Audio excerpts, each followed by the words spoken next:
Ok, então na aula de hoje, como prometido, a gente vai iniciar o estudo das funções a variável complexa, tá certo?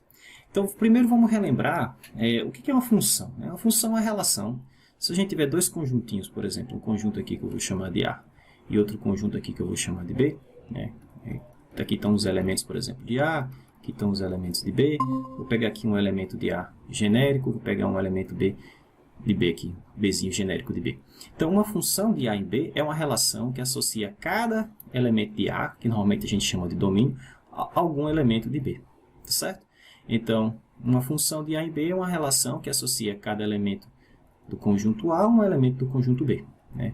Por exemplo, eu posso, nessa relação, associar o A ao B, né? Esse Azinho ao Bzinho, através dessa relação, tá certo? Dessa seta que eu estou mostrando aqui para vocês. Então, a maneira da gente dizer que o A está relacionado com o B, através dessa relação F, é dizer que o A se escreve dessa maneira. Perdão, que o B se escreve dessa maneira. F de A. Tranquilo? Então, uma função de um conjunto A em um conjunto B, a gente usa essa notação, é uma relação, né, que associa cada elemento do conjunto A a um elemento do conjunto B. Tá certo? Então, o que a gente vai definir como função complexa? Bom, a função complexa vai ser uma relação como essa que eu acabei de mostrar para vocês, onde A e B são subconjuntos dos números complexos, tá certo? Então, se nessa minha relação f de A em B, A e B forem subconjuntos dos números complexos, né? Então a gente vai chamar essa função aqui de função complexa, tá certo? Só isso, tá? Então, deixa eu trazer para cá, para nossa definição, tá?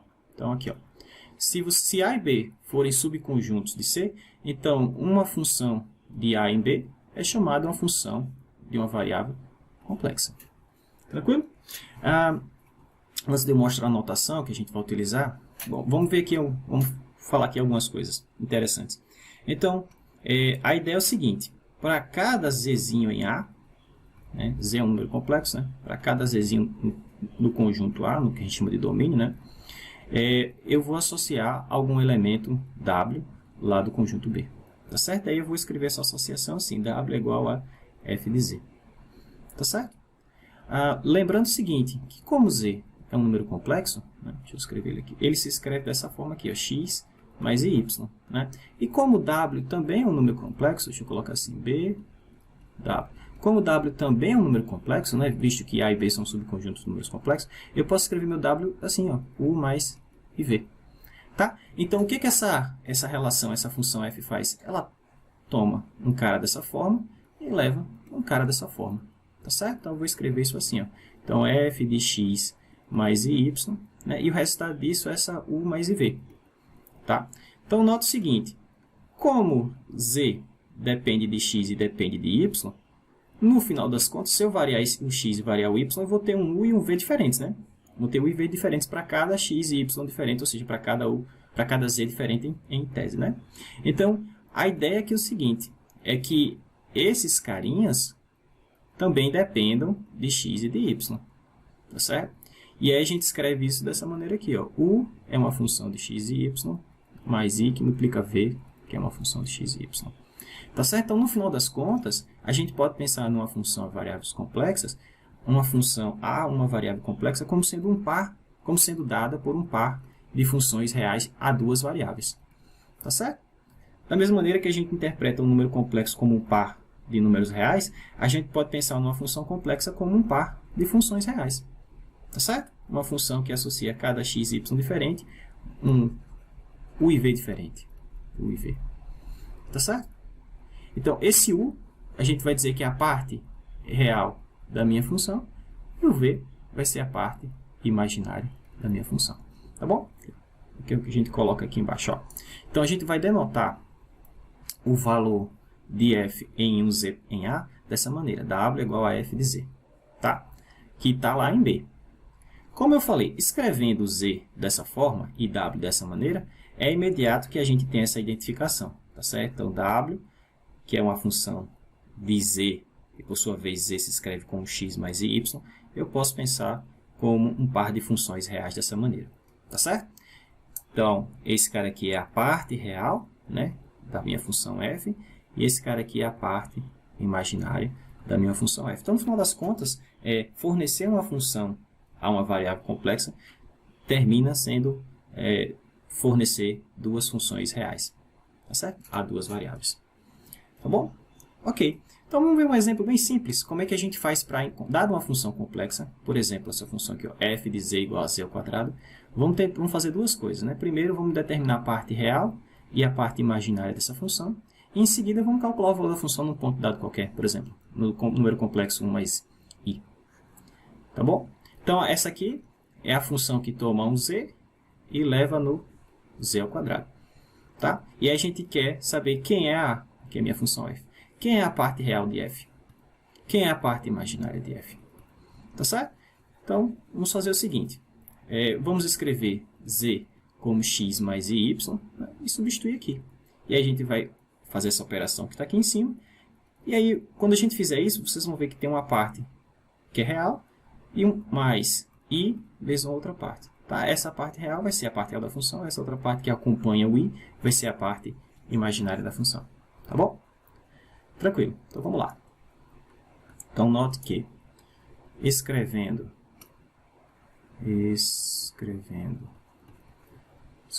se z igual a x mais y, vamos ter o seguinte. Ok, então se a gente escrever o nosso z dessa forma, o f de z vai ficar escrito da seguinte maneira. F de z, o que é que a minha função faz? Ela pega o z que eu tiver aqui e quadra, né? Então, isso quer dizer que como meu z é x mais y, eu vou ter isso aqui ao quadrado. Tranquilo? Então vamos lá. Como é que eu faço esse carinha? Vai ser o quadrado do primeiro. Multiplica como a gente já multiplicava normalmente. O quadrado do primeiro, duas vezes o primeiro pelo segundo, mais o quadrado do segundo, tá certo? I ao quadrado, y ao quadrado. Mas i ao quadrado é menos 1, né? Esse carinha aqui é menos 1, então é só fazer essa substituição. Então vai ficar x ao quadrado mais 2xi menos y ao quadrado. Eu vou apenas agrupar a parte que tem i e a parte que não tem. A parte que não tem é x ao quadrado menos y ao quadrado, certo? Mais i vezes a parte que tem, a parte que tem i, né? Que é o nosso 2xy. 2xy.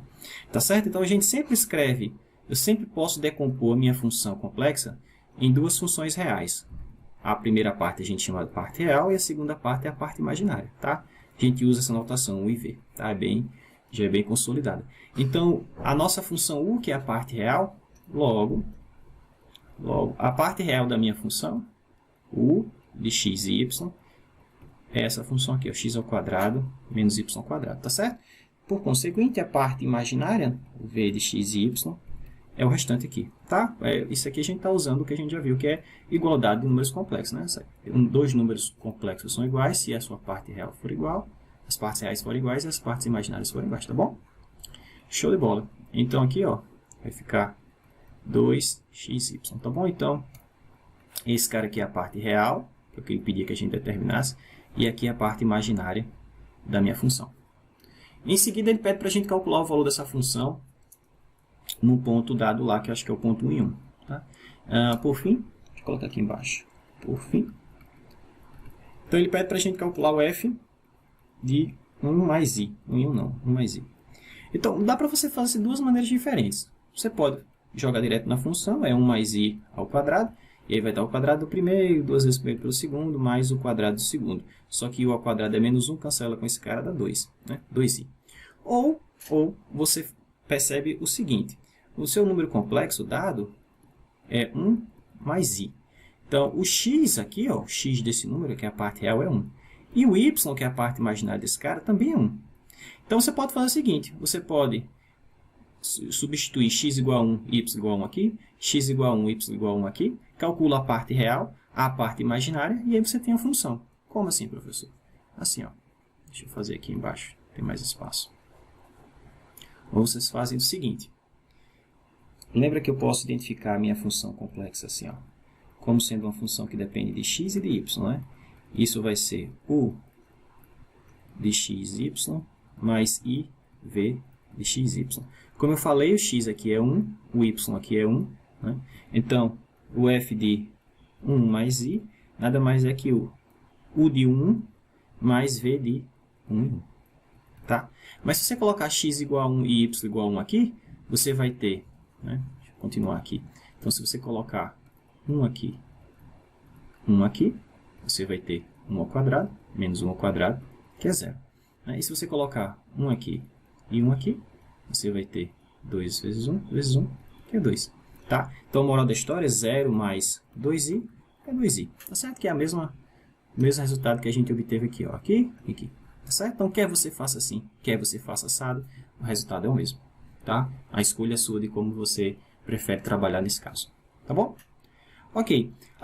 Outra coisa, chamar a atenção é o seguinte, que quando a gente escreve f de z nesse formato, u de x, y mais i, v de x, y, eu estou assumindo que z está escrito nesse formato, né? X mais y, certo? Que é a nossa representação cartesiana. Mas se eu escrever z em coordenadas polar, r cosseno de θ mais i seno de θ. Bom, então certamente a minha função u e a minha função v, que é a parte real e a parte imaginária, vão depender agora de que parâmetros? R e θ, tá certo? Então, fazendo isso, se eu fizer essa substituição, trocar z por r cosseno de θ mais i seno de θ, no final das contas, as minhas funções, a parte real e a parte imaginária, vão ser novas funções que dependem agora de quem? De r de θ.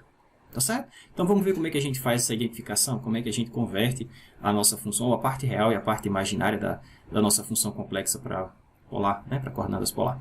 Então, a gente pode fazer essa substituição do jeito que eu falei, onde tem z, você substitui por r cosseno de θ mais i seno de θ, ou a gente usa aquela notação mais compacta, né, que a gente mostrou na aula passada, que é a forma do óleo, na aula anterior à aula passada, que isso aqui, né, essa coisa aqui, é a mesma coisa que e elevado a iθ, né? A gente fez isso via série de potência, e é bom, tem um r multiplicando. Tá? Então, você pode escrever na forma polar assim, que a gente chama de forma trigonométrica, ou assim, tá certo? Usando a exponencial complexa, né? Que na aula de hoje a gente vai definir isso de maneira formal, tá bom? Então, a ideia é o seguinte, se você tem uma função variável complexa, trocando z por r vezes e elevado a iθ, no final você vai ter uma função que depende de rθ, mais outra função que depende de rθ. Tá? Vamos ver como é que isso funciona? Então, que é o que eu escrevi aqui, ó. Note que se eu escrever z dessa maneira, né, utilizar a exponencial complexa, a fórmula de Euler para escrever a minha z dessa maneira, então a gente pode reescrever tanto a parte real quanto a parte imaginária da minha função em coordenadas polares dessa maneira. Tá? Então, você vai ter uma u que depende de rθ e você vai ter uma v que depende de rθ. Então, como é que eu reescrevo a parte real e a parte imaginária? É só fazer essa substituição. Tá? Vamos ver como é que isso funciona através de um exemplo? Então, vamos determinar as partes real. Então, determina as partes real e a parte imaginária da minha função z3. Tá? Z3 é a função que toma um número complexo e retorna o cubo desse número. Tá bom? Então, como é que a gente vai fazer? Bom, da mesma maneira que a gente fez na representação do exemplo anterior, só que aqui a gente vai fazer essa mudança. Tá? Observe que, se eu tomar z como sendo r vezes e elevado a iθ, o que a gente vai ter? Então, o que a minha função faz? A minha função f de z, ela pega qualquer coisa que eu jogar aqui e devolve ela, vezes ela, vezes ela, vezes ela, né? Ela ao cubo, tá? Então, vamos fazer isso para f de r vezes e elevado a iθ. Então, isso vai ficar r vezes e elevado a iθ, que é o meu z, ao cubo, né? Bom, isso é r ao cubo, vezes e elevado a iθ ao cubo. Né? Note que isso aqui... Deixa eu ver. A gente não viu ainda as propriedades da função exponencial, né? Mas e elevado a iθ ao cubo, isso aqui é a mesma coisa que e elevado a 3 iθ, tá certo? O 3 pode vir para cá. Então, como a gente não viu ainda, e a gente vai ver na aula de hoje, eu vou fazer isso aqui de forma mais detalhada, tá? Então, eu posso escrever esse cara assim, ó, R3. Isso aqui é só uma maneira diferente de escrever cosseno de θ mais i seno de θ, certo? A forma do óleo é só uma maneira diferente, você pode pensar dessa maneira, tá? Uma maneira diferente de reescrever essa combinação especial. Mas isso ao cubo, a gente já sabe como é que escreve isso aqui ao cubo, né? A gente sabe calcular o cubo de um número complexo, ou um número complexo elevado a qualquer potência, né? A gente passou uma aula só vendo isso. Basta aqui utilizar, por exemplo, a forma de Moivre. Então, esse aqui vai ficar R3, né? Esse 3 vai vir aqui para dentro, então vai ficar cosseno de 3θ, e o 3 vai vir aqui para dentro também, mais i seno de 3θ. Ok? Agora eu vou separar isso em duas partes, tá bom? Então vai ficar assim, ó. F de z se escreve R3 cosseno de 3θ mais i vezes R3 seno de 3θ. Como é que eu quero escrever esse cara? Eu quero escrever ele assim, ó. U que depende de rθ mais i, v que depende de rθ. Quem é que eu quero determinar aqui? U, que é a parte real, só que agora em coordenadas polar, e v, que é a parte imaginária, só que agora em coordenadas polar. Então, como é que eu igualo, né, dois números complexos? Bom, essa parte tem que ser parte real tem que ser igual a parte real, a parte imaginária igual a parte imaginária. Tá certo? Então, daí a gente obtém o seguinte resultado, que é a parte real, U de Rθ. Agora, nesse sistema de coordenadas polar, se escreve assim, R3 cosseno de 3θ. E, por sua vez, a parte imaginária, V de Rθ, vai se escrever V3 seno de 3θ. Tranquilo? Não tem dificuldade não, é só fazer essa substituição, né? Faz as continhas que forem necessárias, dependendo da função em questão, né? E aí separa uma parte que tem i e outra parte que não tem i. Tá certo? A parte que não acompanha o i é a parte real, a parte que acompanha o i é a parte imaginária. Tranquilo? Como está representado aqui. Tá certo? Show de bola. Então, olha só. Agora chegou a hora da gente definir a função exponencial complexa, tá certo? Então, a gente já viu que a série de Taylor, né, de e elevado a θ, né, se a gente assumir que essa coisa converge, mesmo para quando a variável aqui é complexa, né, a gente vai ver isso mais à frente quando eu definir série de potência, há uma variável complexa, a gente viu que fazendo essa substituição formal, se você tem e elevado a x, cuja série de Taylor é assim, ó, x elevado a n sobre n fatorial. A gente já viu que se eu substituir esse e elevado a x por iθ, né, por esse número imaginário puro, se eu fizer isso desse lado de cá também, o resultado vai dar a série do cosseno de θ mais i vezes a série do seno de θ. Né? A gente já viu isso. Então, o que eu vou fazer agora? Agora eu vou definir a exponencial, a função exponencial. Né? A gente pode escrever assim ou assim, tá certo? Ou essa notação ou essa. Então, eu vou definir a exponencial, né, a função exponencial de uma variável complexa. O z para a gente aqui, ele tem a parte real e a parte imaginária. Tá. Aqui o z só tem a parte imaginária, né? Quando eu escrevi isso aqui para vocês na aula retrasada. Ok, a ideia é que essa exponencial complexa aqui recaia, nesse caso, quando o x for zero, né, e quando eu tomar o y igual a θ. Então, o que eu vou fazer agora? Eu vou apresentar uma definição para e elevado a z, que quando z, né, quando eu trocar z, que no nosso caso, de forma geral, é x mais y, quando eu trocar esse cara por iθ, que o resultado seja exatamente isso aqui. Tá certo? Para ser compatível com o que a gente já viu, né, com essa fórmula do Euler. Tá certo? Ok, então eu vou apresentar agora a definição da exponencial complexa. Mais à frente, nas aulas futuras, a gente vai ver mais propriedades dela, tá certo? Como calcular sua derivada, integral. Mas hoje só a definição mesmo, tá bom? Então, ok. Então a gente vai definir e elevado a z da seguinte maneira. Então, dado um número complexo z dessa forma, x mais y, eu vou definir e elevado a z dessa forma. Tá? Então, e elevado a z ou e elevado a x mais y, ele vai ser escrito da seguinte maneira. Você vai tomar a exponencial da parte real, daqui é a função exponencial real que vocês já conhecem do cálculo, e vocês vão multiplicar essa exponencial por cosseno da parte imaginária do número, então cosseno de y, mais i vezes o seno da parte imaginária desse cara. Tá certo? Que é a definição que está dada aqui embaixo. Tá certo? Então a gente vai definir e elevado a z dessa forma. E aí vocês vão ver que é de imediato que se o x for zero e o y, e você substituir o y por θ, né, y por θ, você ganha exatamente a forma do Euler que a gente já tinha visto. Tá bom? A gente vai fazer essas observações aqui embaixo. Tranquilo? Então é dessa maneira que a gente define a função exponencial complexa. Eu defini função de uma variável complexa, né? Então, uma função que toma valores em um certo subconjunto, né, de C e retorna valores em um outro subconjunto de C. Né? Foi assim que a gente definiu. Só chamar a atenção que esse conjunto aqui, normalmente a gente chama de domínio, certo?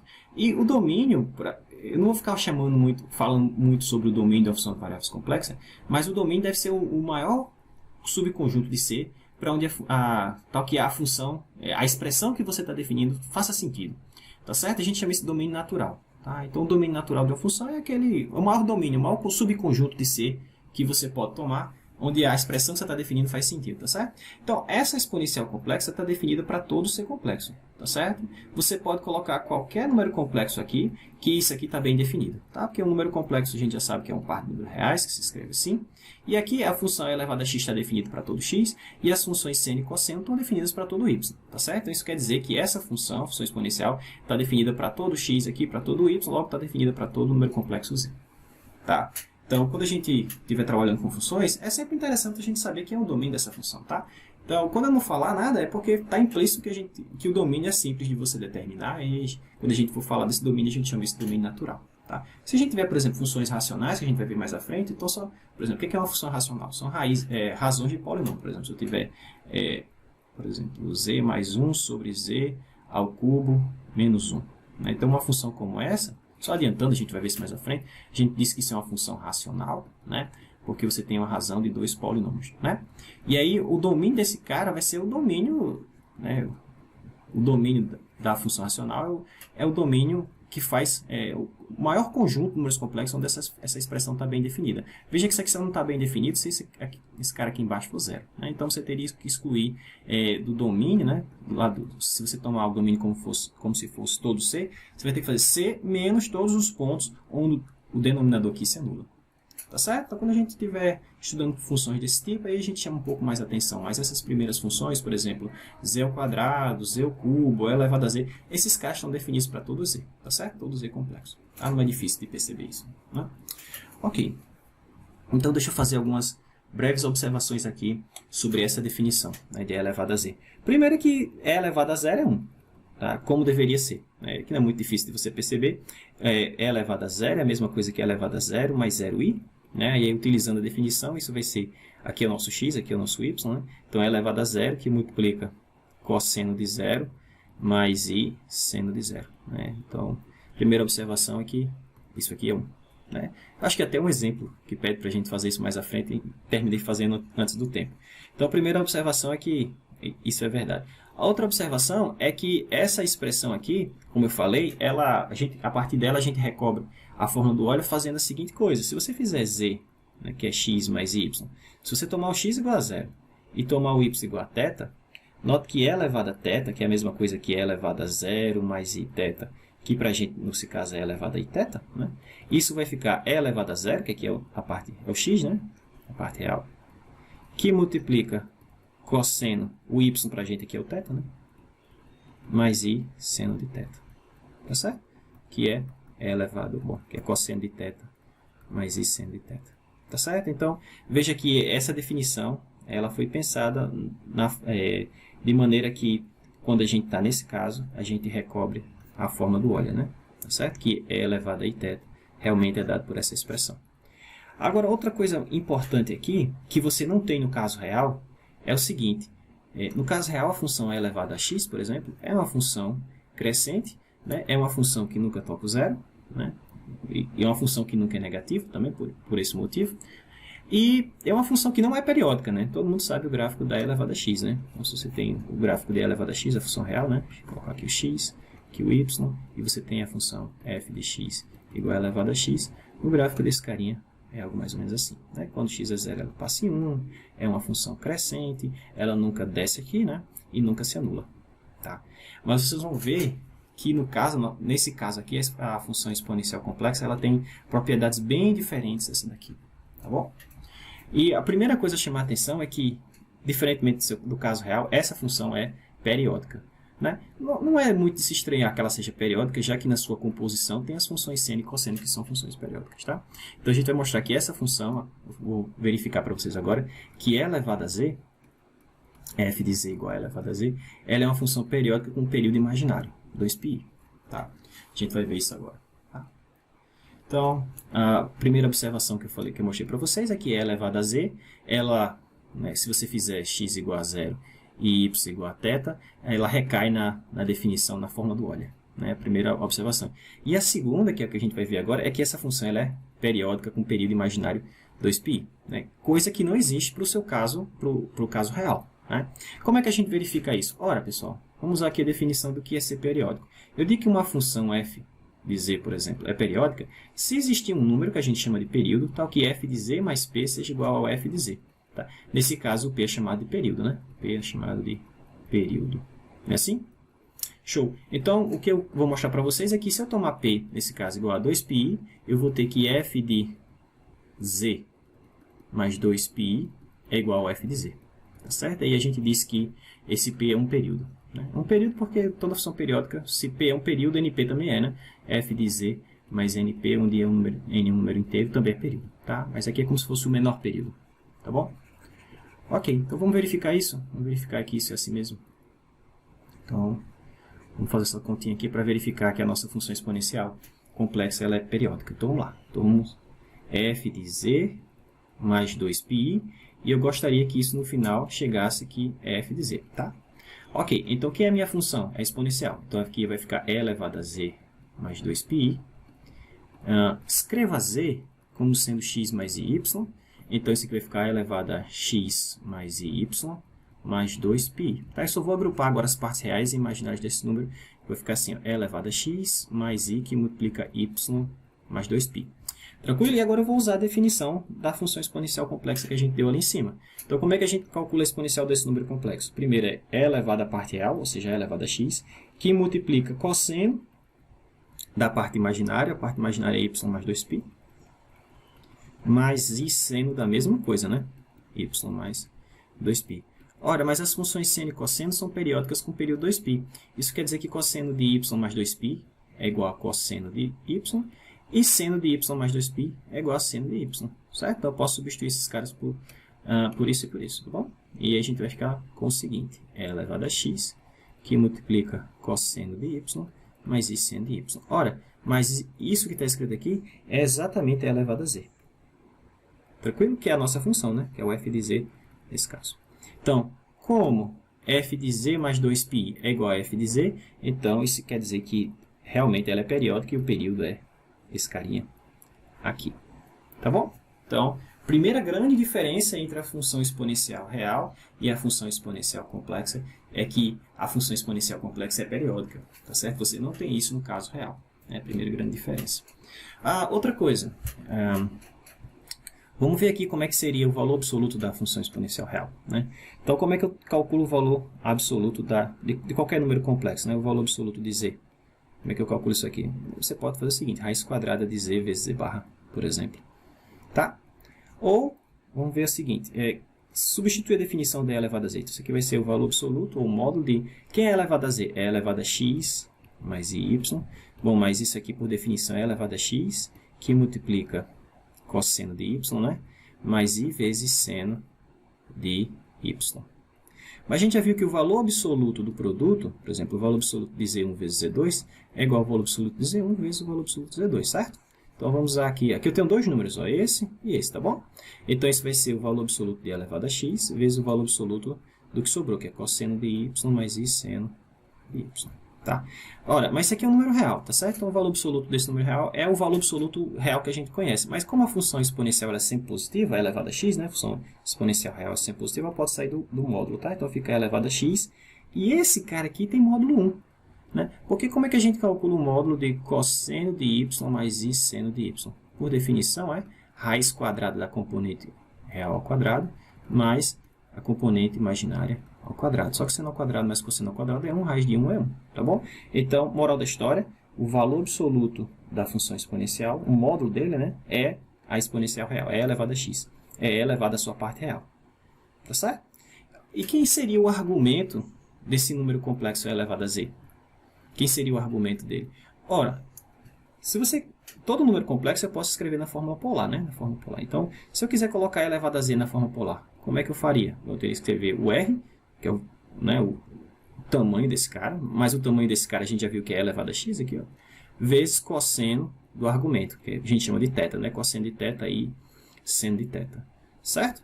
É assim que a gente escreveria ele na forma polar. Mas o r, que é o módulo, o argumento desse cara, a gente já viu que é o próprio e elevado a x. Então, e elevado a x, certo? E aí do outro lado fica assim, ó, cosseno de θ mais i seno de θ. Ora, mas como é que a gente definiu e elevado a z? E elevado a z foi definido assim, ó, e elevado a x, que multiplica cosseno de y mais i seno de y, não é assim?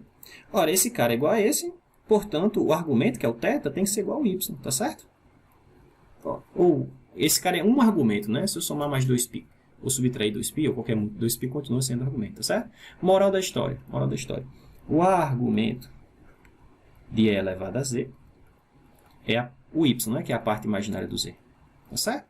Esse cara é o argumento. Então, o argumento de e elevado a z é o próprio y, né? O y que faz parte aqui do z, né? Que é z igual a x mais y, tá? Então, o valor absoluto de e elevado a z é e elevado a x, ou seja, é elevado à parte real desse cara.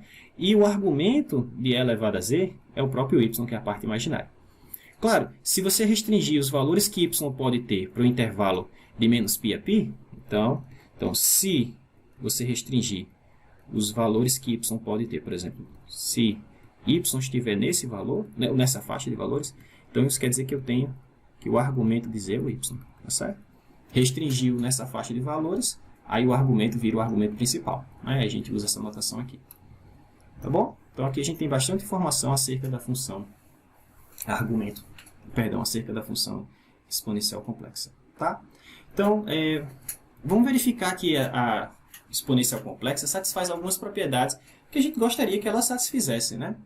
Por exemplo, no caso real, eu sei que e elevado a x1 vezes e elevado a x2 é a mesma coisa que e elevado a x1 mais x2, né? Será que essa propriedade também é verificada para o caso complexo? Bom, a gente gostaria muito que sim, né? E vocês vão ver que agora, nesse exemplo aqui, isso se verifica assim. Tá? Então, vamos verificar que e elevado a z1 mais z2 é igual a e elevado a z1 vezes e elevado a z2. Tá? Aí vocês vão ver, pessoal, mais à frente, que essa exponencial complexa satisfaz aquelas mesmas propriedades que o caso real satisfaz, tá certo? Por exemplo, e elevado a zero é 1, e elevado a z é elevado a n, isso aqui é elevado a n vezes z, e elevado a z a menos 1 é elevado a 1 sobre e elevado a z, tá certo? Então, todas essas propriedades a gente vai ver mais à frente. Tá? Mas vamos ver primeiro essa daqui, vamos verificar essa. Então, como é que a gente verifica? Por enquanto, a gente só tem a definição, então vamos utilizar a definição, tá bom? Então, vamos fazer o seguinte, vamos escrever z1 assim, né? x1 mais y1, vamos escrever z2 assim, né? Vamos substituir desse lado, vamos fazer as continhas e chegar aqui, ou vice-versa, né? A gente pode partir daqui e vir para cá, tá bom? Então, vamos fazer o seguinte, vamos sair daqui e vamos para lá, tá bom? Ok, então, vamos fazer e elevado a z1 vezes e elevado a z2, vamos mostrar que isso é elevado a z1 mais z2, tá bom? Então, vamos lá. Então, como é que fica e elevado a... Vamos fazer isso aqui. E elevado a z1 vezes e elevado a z2. Quem é elevado a z1? É elevado a x1 mais y, certo? Vezes e elevado a z2. Quem é z2? x2 mais y2. Tranquilo? Agora, eu vou só usar as definições de como é que a gente calcula o exponencial do número complexo. Então, no primeiro caso aqui, vai ser e elevado a x1, né? Que multiplica cosseno de y1 mais i seno de y1. E no outro caso eu vou ter para esse cara a mesma coisa, né? Trocando x1 por x2, y por y2. Então, elevado a x2, então, cosseno de y2 mais i seno de y2. Ok? Eu vou só agrupar agora esses produtos. Então, eu posso escrever esse vezes esse, não? Vai ficar assim, e elevado a x1 vezes e elevado a x2. Né? Tem esse produto aqui. E tem o outro termo que vai ficar cosseno de y1 mais i seno de y1. Isso vezes cosseno de y2 mais i seno de y2. Tá bom? Vamos usar as coisas que a gente já sabe, né? Aqui x é um número real, tá? x1 e x2 é um número real, isso aqui é exponencial real. E aí das exponenciais reais a gente sabe que isso, exponencial do produto é igual ao exponencial da soma. Então, estou usando o fato de que isso aqui é verdadeiro porque que essa identificação que eu estou fazendo é verdadeira porque esses caras são números reais, tá certo? E essa propriedade é válida para a exponencial real. Aqui, pessoal, agora eu tenho um produto de dois números complexos, né? Esse número complexo está na forma polar, esse outro número complexo está na forma polar. A gente viu que multiplicar números complexos na forma polar é legal, porque como é que a gente multiplica? A gente multiplica os tamanhos desse cara. O tamanho desse cara é 1, o tamanho desse cara também é 1, 1 vezes 1 é 1, não precisa mudar nada. E o que a gente faz com os ângulos? Soma, né? Os argumentos, né? O argumento desse é y1, o argumento desse é y2. Então, multiplicar esses dois números complexos é tão fácil quanto fazer essa soma aqui, ó, cosseno de y1 mais y2, mais i seno de y1 mais y2. Tranquilo?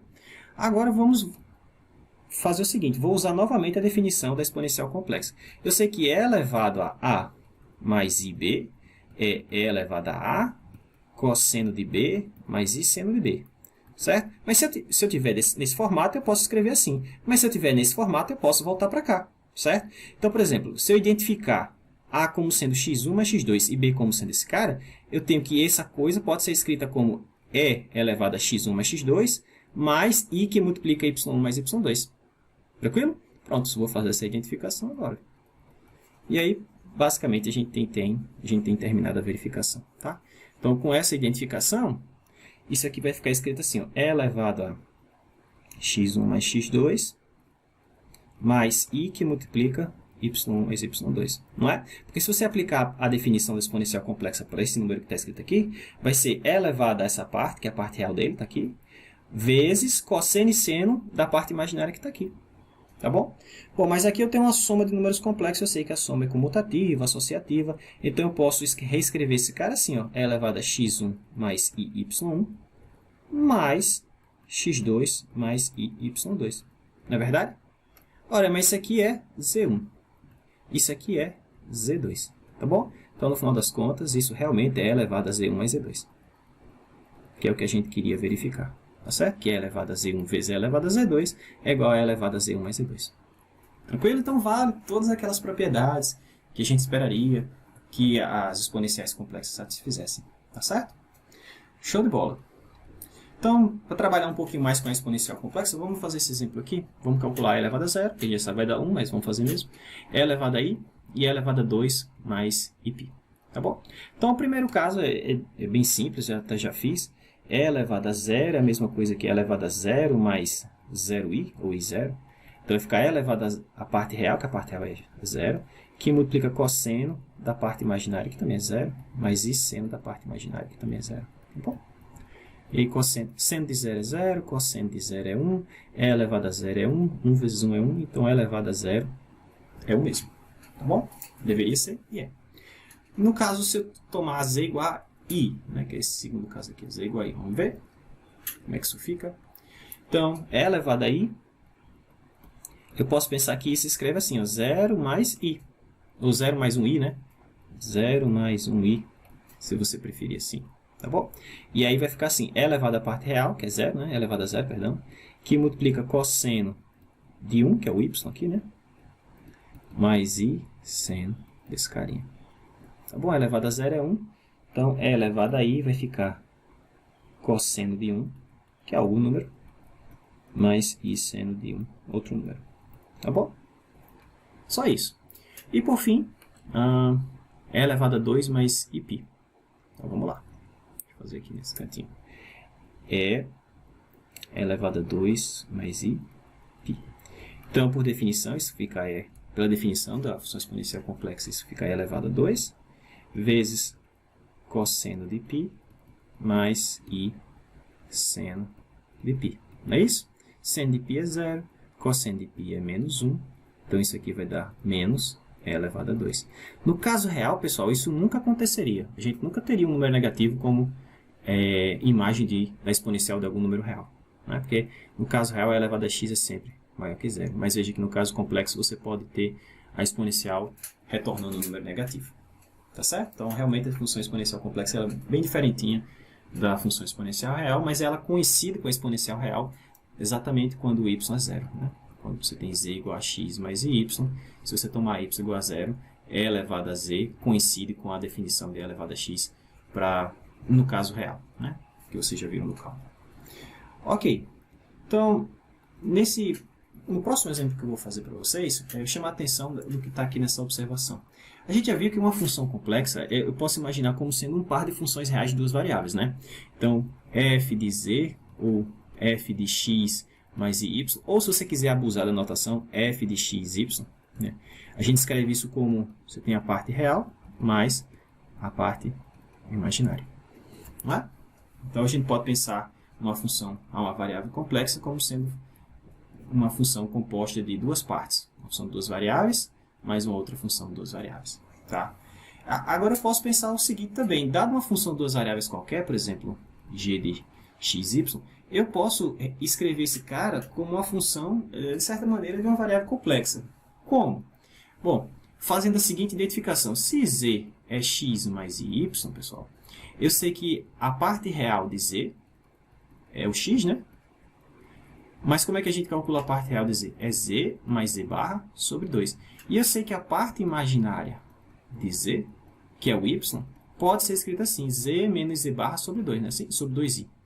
Então, se eu vier nessa minha função de duas variáveis, aqui, uma função real, tá certo? Duas variáveis. Se eu substituir onde tem x por essa expressão e onde tem y por essa expressão, no final das contas, eu vou ter uma função que vai depender de z e z barra, tá certo? Ou seja, no final das contas, a mesma função pode ser escrita em termos de z e do seu conjugado, tá certo? Vocês vão ver mais à frente que quando a gente fizer isso para uma função de duas variáveis e o resultado, mesmo assim, for uma função que só depende de z, essa função vai ser chamada analítica, tá certo? Mas isso mais à frente, tá? A gente vai ver que funções analíticas são funções que dependem, na verdade, só de z e não do seu conjugado. Ok, então vamos fazer isso, né? Como eu chamei a atenção aqui acima agora, se eu tiver uma função de x e y, eu posso escrever esse cara como uma função que depende de z e do seu conjugado também, tá certo? Aqui deveria estar escrito z e z barra. Ok? Como? Através dessa identificação. Onde tiver x, eu substituo por z mais z barra, e onde tiver y, eu substituo por z menos z barra sobre 2i. Tá? Então, z mais z barra sobre 2, z menos z barra sobre 2i. Então, vamos ver isso através de exemplos. Então, aqui eu tenho duas funções. A primeira função é x² mais y², e a outra é x² menos y² menos 2xi. Então, vamos reescrever essas duas funções em termos de z e do seu conjugado. Aqui também, tá certo? Em termos de z e do seu conjugado. Tá bom? Então, como é que a gente faz isso? Usa aquela identificação. Onde tiver x, eu vou substituir por z mais z barra sobre 2. Onde tiver y, eu vou substituir por z menos o seu conjugado dividido por 2i. Tá bom? Então, vamos fazer aqui, depois a gente faz aqui, e aí vamos ver que expressões a gente vai obter.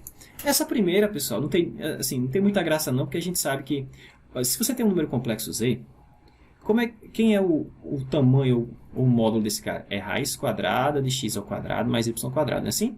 Que a gente pode escrever essa operação como sendo raiz quadrada de z vezes z barra, né? Z vezes seu conjugado. Se eu elevar esse lado ao quadrado, deixa eu fazer o seguinte, se eu elevar esse lado aqui ao quadrado, sai raiz, se eu elevar esse lado ao quadrado, sai raiz. Então isso aqui, no final das contas, é z vezes z barra. Tá, mas vamos ver que é mesmo? Vamos ver que fazendo essa substituição e essa substituição, a gente chega nesse resultado aqui. Tá bom? Show. Vamos lá. Ok. Então, nota o seguinte. Então, f de z, que deveria ser z barra, mas eu vou manter a notação, que é a notação que o livro usa. Então, onde tem x, eu vou substituir por z mais z barra sobre 2. Como aqui é x ao quadrado, deixa eu subir um pouquinho para vocês verem. Como aqui é x ao quadrado, então vai ficar isso aqui ao quadrado. Mais y², que é z menos z barra sobre 2i. Tá bom? Ao quadrado. Ok. Então, a gente opera como a gente operasse números reais. A gente já sabe como é que faz isso, né? O conjunto de números complexos é um corpo. Então, a gente pode fazer isso aqui como quadrado do primeiro, 2 vezes o primeiro pelo segundo, mais o quadrado do segundo. Tá? Então, vai ficar o quadrado do primeiro, mais 2 vezes o primeiro pelo segundo, mais o quadrado do segundo. Como tem um 2 aqui embaixo, ele vai virar 4, né? Mais, o outro termo vai ficar a mesma coisa, quadrado do primeiro, ou similar. Só que menos 2 vezes o primeiro pelo segundo, mais o quadrado do segundo. Só que embaixo vai ficar o quadrado de 2i, vai ficar 4i ao quadrado, só que ao quadrado é menos 1, então vai ficar menos 4i, eu vou trocar o sinal aqui, tá certo? O menos que ia ficar aqui embaixo ia ficar assim, ó, menos 4. Vou colocar ele para cá e tirar aqui. Tá bom? Bom, agora nota o seguinte, z ao quadrado. Aqui é z barra, não, pessoal. Aqui é z ao quadrado, tá bom? Então, note que esse z ao quadrado vai cancelar aqui, ó, com esse z ao quadrado. Esse z barra ao quadrado vai cancelar com esse z barra ao quadrado. Aí aqui eu vou ter duas vezes esse cara, e aqui menos com o menos aqui vai ficar mais. Tá certo? Então, esse termo é igual a esse termo. Então, vai ficar duas vezes aqui, vai ficar 4 vezes ele, tá certo? Então, moral da história, vai ficar 4 vezes z barra dividido por 4. Então, isso aqui é 4 vezes z barra dividido por 4, ou z vezes z barra, como a gente já tinha adiantado. Tá certo? Então, aquela minha função x² mais y² pode ser escrita em termos de z e z barra dessa forma. Z vezes z barra. A gente já sabia disso, mas né, não custa verificar aqui se é assim mesmo. E aí vamos fazer a mesma coisa, ou similar, a essa função aqui. Tá certo? f de z igual a x² menos y² menos 2x e y. Então, vamos lá para baixo. Vou só copiar aqui, senão eu vou me esquecer. Então, f de z, nesse caso agora, vai ser x ao quadrado menos y² menos 2x y. Eu acho que é essa. Ok. Então, vamos fazer aquela velha substituição que eu mostrei lá em cima. Então, f de z. Então, onde tem x, vai ficar z mais z barra sobre 2 ao quadrado, porque a função aqui é ao quadrado, tá bom? Menos o y, que vai ficar z menos z barra sobre 2i ao quadrado. Tá? Menos 2 vezes x, que é z mais z barra sobre 2, vezes o y, que é z menos z barra sobre 2i, vezes i. Como é que já tinha aqui? Tá bom? Ok, então vamos lá. Então vai ser igual ao que a gente fez, similar ao que a gente fez no anterior. Então, o quadrado do primeiro, 2 vezes o primeiro pelo segundo, mais o quadrado do segundo, e aqui embaixo por 4. Nesse outro termo, pessoal, vai ficar z ao quadrado, menos 2z, z barra, mais z barra ao quadrado. Aí, como tem o 2i aqui, ao quadrado vai ficar menos 4i. perdão, vai ficar 4i ao quadrado, que é menos 4. Esse menos eu vou cancelar com esse menos, vai ficar um mais aqui, tá bom? No outro termo, pessoal, veja que esse 2i vai embora com esse 2i, tá certo? E aí o outro termo vai ficar assim, ó, menos, já estava aqui, ó. Aqui é um quadrado perfeito, né? O quadrado do primeiro menos o quadrado do segundo. Então vai ficar o quadrado do primeiro menos z barra ao quadrado, tudo isso dividido por 2. Né? Porque o outro 2 eu cancelei com esse 2 aqui, tá certo? Então o que a gente vai obter? Vamos lá, vamos simplificar aqui. Então aqui eu tenho z ao quadrado mais z ao quadrado, é 2z ao quadrado. Então 2z ao quadrado. Esse cara aqui, ó, tem exatamente menos ele aqui, então vai zerar, então não tem mais ele. Mais esse cara aqui tem exatamente ele aqui, vai dar 2 vezes. Então 2z barra ao quadrado, tudo isso dividido por 4. Menos o outro termo lá, que é z ao quadrado menos z barra ao quadrado sobre 2. Tá? Então, para terminar, perceba que esse cara... Bom, eu posso simplificar aqui, sobrou um 2, né? E aí perceba que esse cara vai com esse. Esse aqui, menos esse, dá o dobro, né? Então, isso aqui vai ficar 2 vezes z barra ao quadrado sobre 2, que é z barra ao quadrado. Tá certo? Então, essa moral da história, essa função aqui, se escreve assim, z barra ao quadrado. Tá bom? Uma forma rápida de checar isso é o seguinte, pega z barra, quem é z? Z é x mais y. Quem é z barra? Troca aqui, ó. Se eu levar esse cara ao quadrado, eu levo esse cara ao quadrado, né? Que é essa função aqui, tá? Bom, é essa função aqui, que vocês vão ver que dá exatamente isso que está aqui. Então, deixa eu ajeitar aqui, tá meio chato isso aqui. Pronto. Então, como é que fica esse cara? Quadrado do primeiro, menos 2 vezes o primeiro pelo segundo, mais o quadrado do segundo. Só que o quadrado desse cara é menos i. O quadrado desse cara vai ficar i ao quadrado, y ao quadrado, e ao quadrado é menos 1. Tá? Então, menos y ao quadrado. Que é exatamente o que está escrito aqui. Só a ordem está diferente, né? X ao quadrado menos y ao quadrado, menos 2xi. Tá bom? Então, realmente, é esse cara. Se escreve assim. Tranquilo? Então, é só uma substituição, tá? Onde tem x, substitui pela parte real. Onde tem y, pela parte imaginária, que a gente escreve em termos de z e z barra. Ok. Vamos fazer mais alguns exemplos aqui. Esse exemplo é bem interessante e a partir desse exemplo, mais à frente, a gente vai definir uma outra função complexa bastante importante, tá certo? Então, nesse exemplo, ele pede o seguinte, mostre que essa combinação especial aqui, ó, é elevada a iz mais é elevada a menos iz sobre 2, mostra que essa função é periódica. A gente sabe que a exponencial complexa é periódica, né? Com período imaginário, né? Eu sei que é elevada a z, a gente já viu, ela é periódica com período imaginário 2π. Ele quer que você mostre que essa função definida dessa maneira, essa f de z definida dessa maneira, ela também é periódica, mas o período dela é real. E o período dela é igual a 2π. Tá certo? Então, como é que eu verifico que realmente 2π é um período dela? É fácil, você vai fazer assim, ó, f de z, onde f é essa função, mais 2π, e a gente tem que mostrar que o resultado disso é a mesma coisa que o f de z. Né? Se isso for válido para todo z, então ela é periódica e esse cara é um período dela. Tá bom? Então é só checar isso mesmo. Então vamos fazer essa observação aqui embaixo. Essa checagem aqui.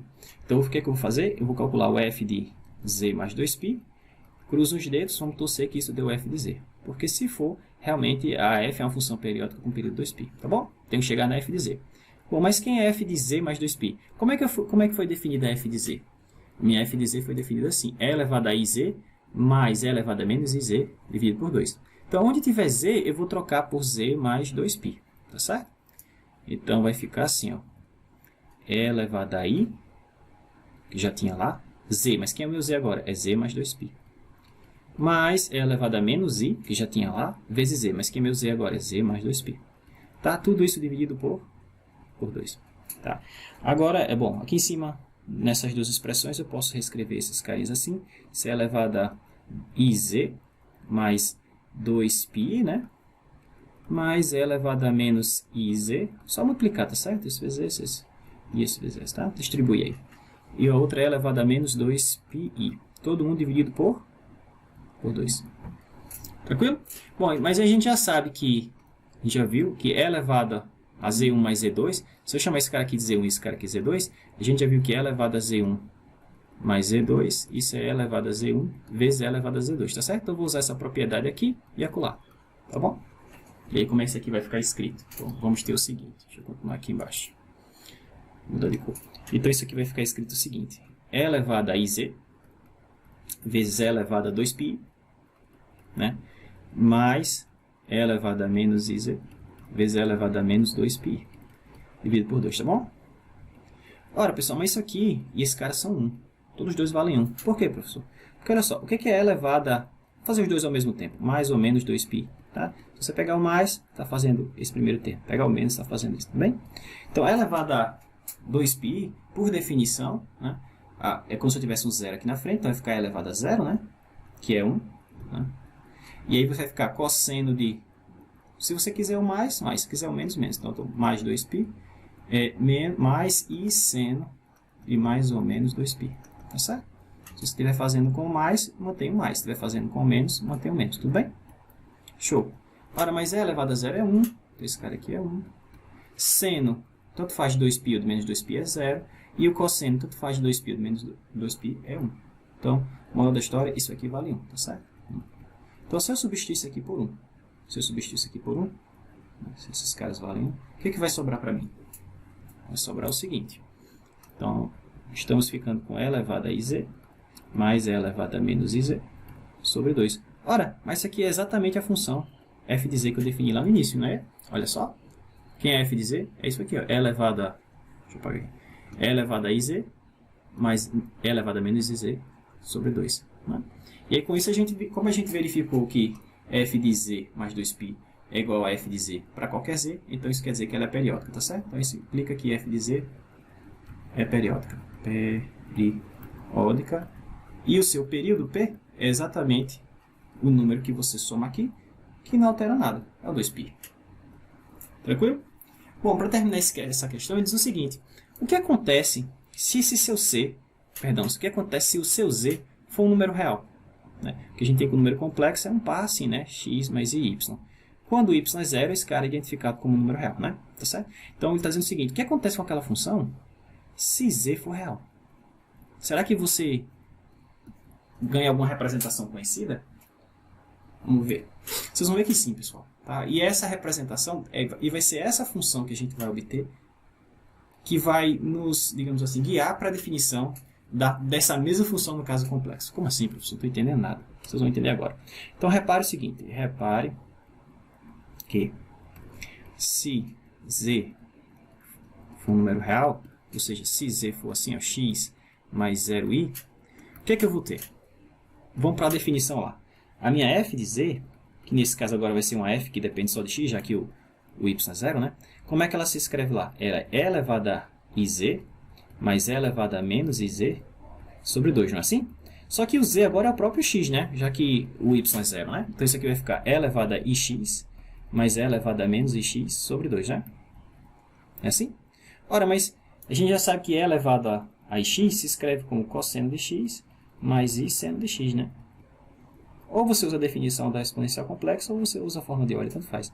Mas o outro termo é a mesma coisa, trocando x por menos x. Então vai ficar cosseno de menos x mais i seno de menos x sobre 2. Mas o cosseno é uma função par, tanto faz cosseno de x ou menos x. E o seno é uma função ímpar, o menos vem aqui para fora, tá certo? E aí você tira o menos aqui. Então o que a gente tem aqui, moral da história? Se z for um número real, essa nossa função, ou essa nossa função, ela vira que função? Olha só, esse cara mata esse. E aí você vai ter cosseno de x mais cosseno de x, dando 2 vezes cosseno de x dividido por 2 é cosseno de x. Olha que legal.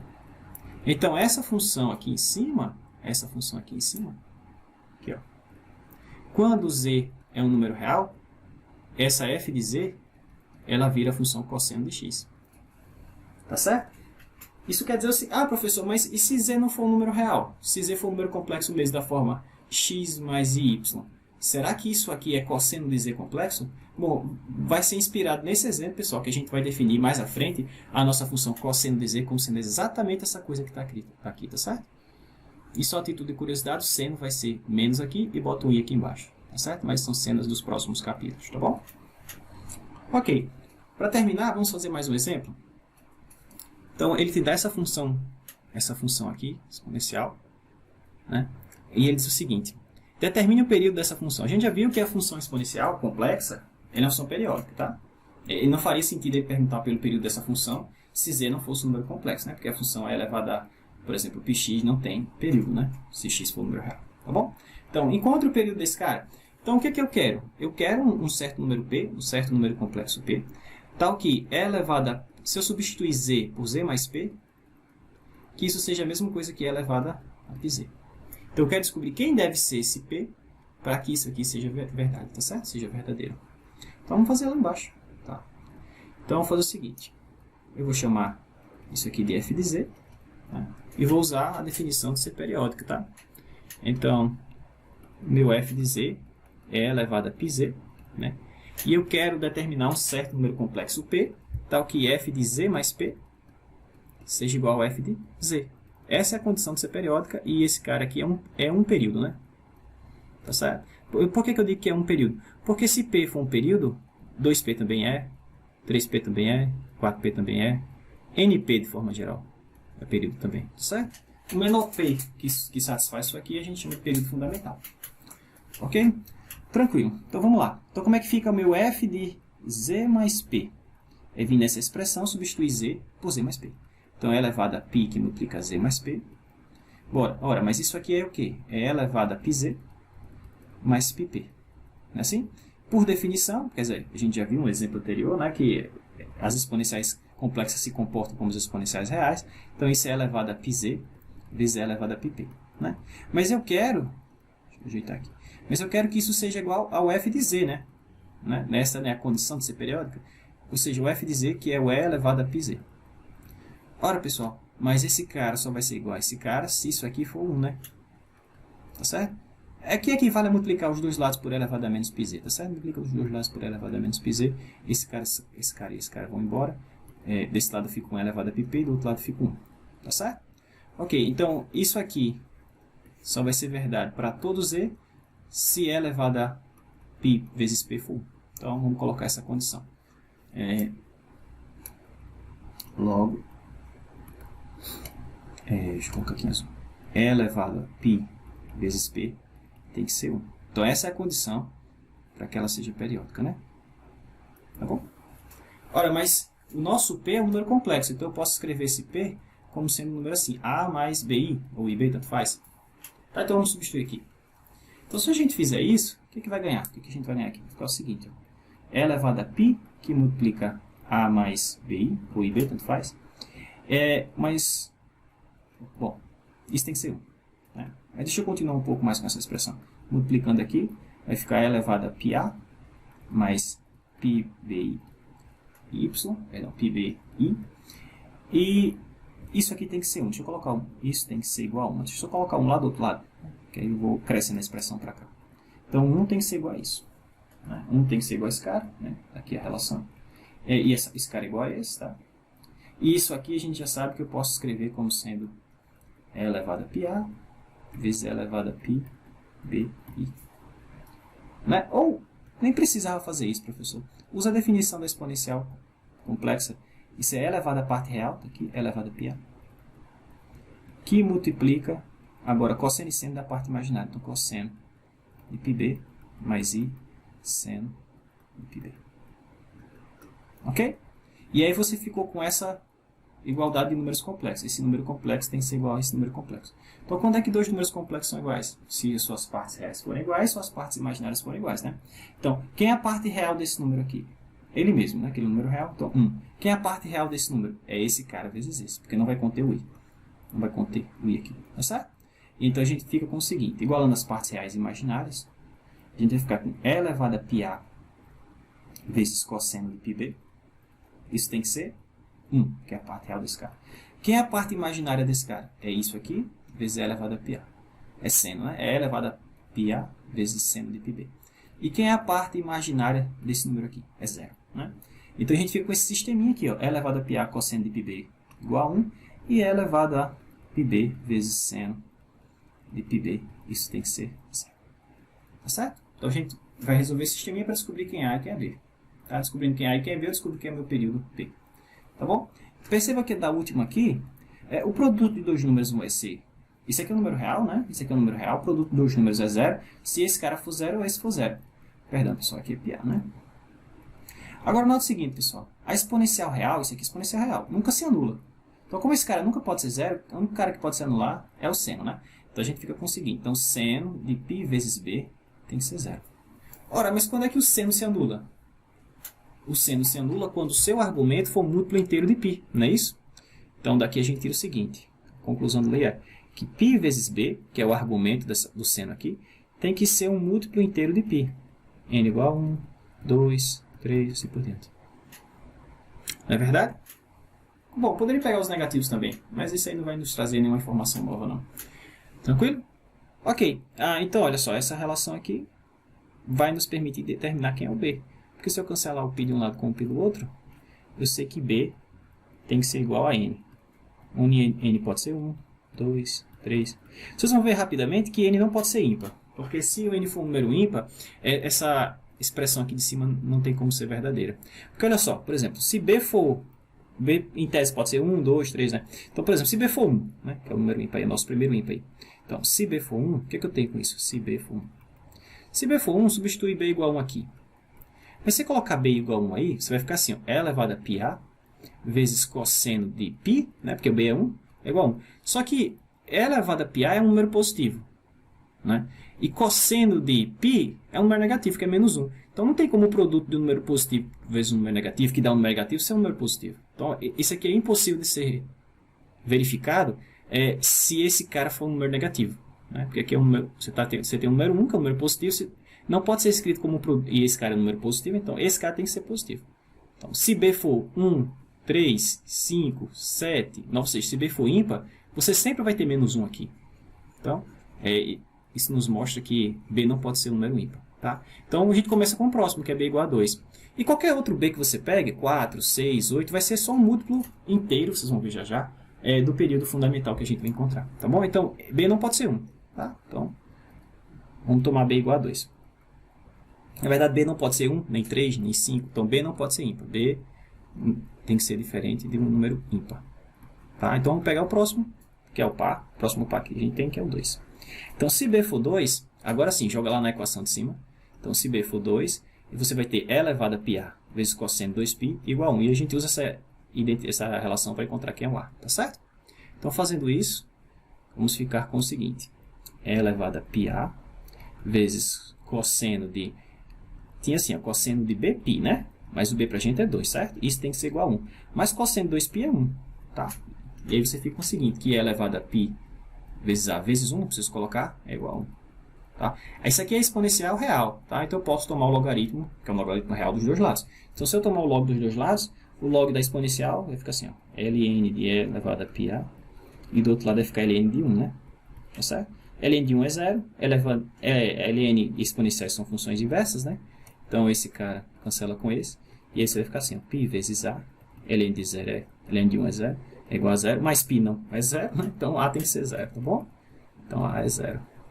Então, moral da história, para essa escolha de B, para B igual a 2, logo, para B igual a 2, o nosso período P, que é A mais BI, como A é 0, então, o P vai ficar escrito como B vezes I, mas o B foi 2, né? Então, 2I. Tá certo? Note que se você tivesse pego B igual a 4, e aqui ia ficar 4I, que seria 2 vezes o período fundamental, que é 2I. Se você tivesse pego B igual a 6, ia ficar 3 vezes o período fundamental, tá certo? Então, o período desse carinha é P igual a 2i. Tá certo? Moral da história. O período da função E elevado a πz é 2i. Será que é mesmo, professor? Será que se eu substituir z aqui por z, se eu substituir z por z mais 2i, a função não troca, não muda nada, ela volta a ser ela mesma? Sim, vamos checar rapidamente. Então, E elevado a π que multiplica z, vou fazer isso aqui, ó. Z mais 2i. Isso é elevado a πz mais 2πi. Isso é elevado a πz vezes E elevado a 2πi. E a gente já viu que isso aqui é 1. Né? A gente viu lá em cima. A gente fez para E elevado a mais ou menos 2πi. Não é verdade? Então, isso é igual a E elevado a πz. Tá? Então, a função, se você substituir z por z mais 2i, ela é igual à função em z. Então, ela é periódica. E o período é exatamente esse cara. Tranquilo? Então, sim, essa função aqui é periódica. Né? A função elevada a πz é periódica e seu período é 2i. Tranquilo? Ok. Na próxima aula, a gente vai introduzir algumas ferramentas que vão nos permitir visualizar uma função complexa, né? Logo, de antemão, já saibam que não tem como fazer um gráfico, né, de uma função complexa, porque vocês vão ver na próxima aula que a gente precisaria de um espaço quadridimensional, 4 dimensões, para poder desenhar esses caras, né? Então não dá. Então o que a gente vai fazer é obter maneiras, técnicas que nos permitam visualizar, e aí eu vou mostrar pelo menos umas 4 maneiras diferentes de como é que a gente pode estudar graficamente o comportamento de uma função complexa, mas chamar a atenção que o que a gente vai ter lá, por ocasião, não vai ser o gráfico, tá? Vai ser apenas uma ferramenta que vai nos dar, digamos assim, informações de como é que a função complexa se comporta. Tranquilo? Ok.